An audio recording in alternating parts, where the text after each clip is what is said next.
Hey everybody, so today we're going to show you how to connect your rain fly on the fly and Una in a new way.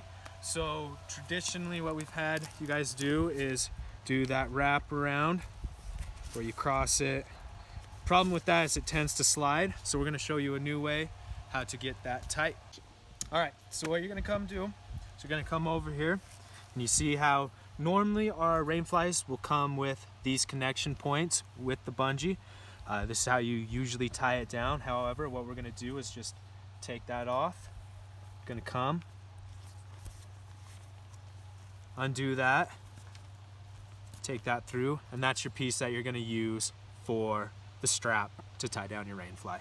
Alright, so you're going to take your bungee and your hook, go to your strap, you're going to go once through, and then one more time through, and then just pull it tight. Now you got your hook.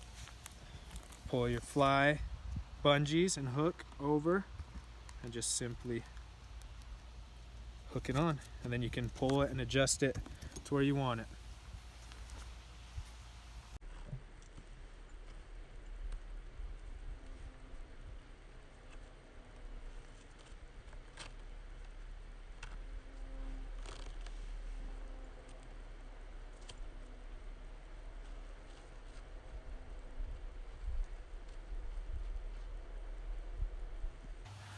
Then you can still use this connection point and just simply go from fabric to your loop here and just tie that off.